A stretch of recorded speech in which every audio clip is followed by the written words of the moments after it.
सुबह में आप सभी को जय मसीह की। आज हम लोग देखेंगे आने वाले संकट के विषय में। देखो, मैं तुम्हें भेड़ियों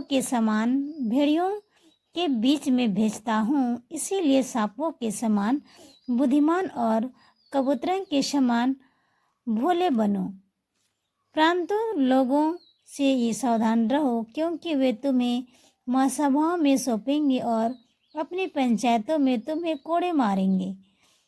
क्या कहते हैं? तुम सावधान रहना उस लोगों से, और देख मैं तुम्हें क्या करूँगा। मैं तुम्हें भेड़ियों के बीच में तुम्हें भेजता हूँ, इसीलिए सांपों के समान तुम बुद्धिमान और कबूतर के समान तुम क्या बनो? भोले बनो। परंतु लोगों से तुम क्या करना? सावधान रहना, क्योंकि वे तुम्हें महासभाओं में सौंपेंगे, पंचायतों में तुम्हें कोड़े मारेंगे। कहते 18 में, तुम मेरे लिए हकीमों और राजाओं के सामने उन पर और अन्य जातियों पर गवाह होने के लिए पहुंचाए जाओगे। क्या कहते हैं? तुम मेरे कारण, मेरे लिए, मेरे नाम के कारण क्या होगे? हकीमों के और राजाओं के सामने और उन अन्य जातियों पर तुम क्या होगे? गवाह होने के लिए पहुंचाए जाओगे।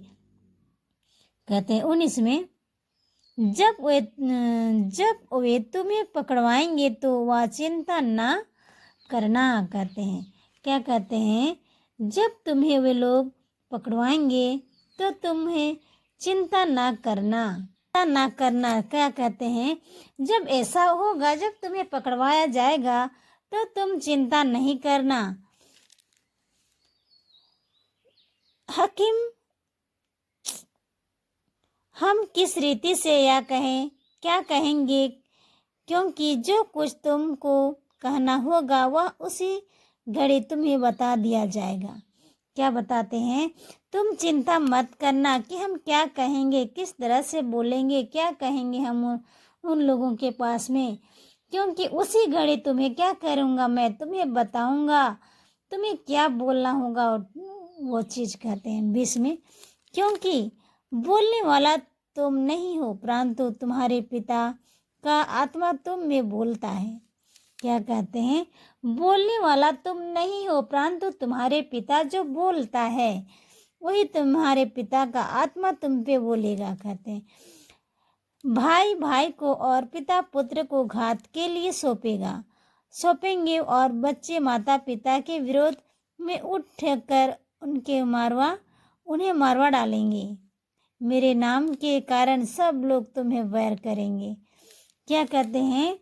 भाई भाई को और पिता पुत्र को घात करने के लिए सौंपेंगे, और बच्चे माता पिता का विरोध में क्या हो जाएंगे? उठ खड़े हो जाएंगे और मरवा डालेंगे। कहते हैं इसीलिए मेरे नाम के कारण सब लोग तुम्हें क्या करेंगे?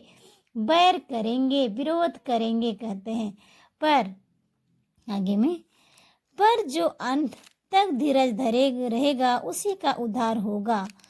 जब वे तुम्हें एक नगर में सताएं तो दूसरे की ओर भाग जाना। मैं तुम्हें सच कहता हूँ, तुम इस्राएल के सब नगरों में ना फिर चुकोगे कि मनुष्य का पुत्र आ जाएगा।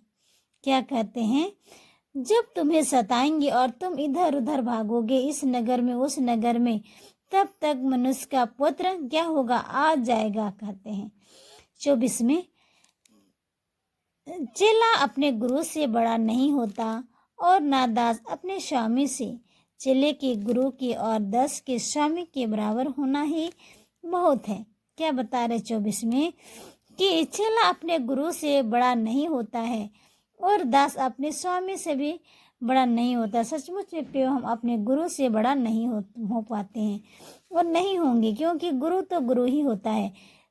25 में देखते हैं, चेले के गुरु के और दास का स्वामी के बराबर होना ही बहुत है। जब उन्होंने घर के स्वामी को शैतान कहा तो उसके घर वालों को क्या कुछ ना कहेगा। यहाँ देखते हैं जब चेला जब अपने जो लोग क्या करते हैं, जो लोग विरोध करते हैं, वे जो देखते हैं कि अपने गुरु को ही वे नहीं मानता है, कुछ बोल देता है, शैतान कह के अपने स्वामी को ही बोल देता है, तो उसका घर वालों को यहाँ बताते हैं क्या कुछ नहीं कहेगा। जब उन घर का जो स्वामी है, बड़े लोग हैं, उसी को ही नहीं मानता है तो घर वालों को कैसे मानेगा वो। इसके विषय में हम लोग देखें प्रियो, आज हम लोग देखें आने वाले संकट के विषय में। और इस छोटे से वचन मत्ती रचित सुसमाचार 10 का 25 पद तक हम लोग देखें, 16 पद से 25 पद तक। और इस छोटे से वचन में से आप सबों को बहुत ढेर सारे आशीष मिले। धन्यवाद।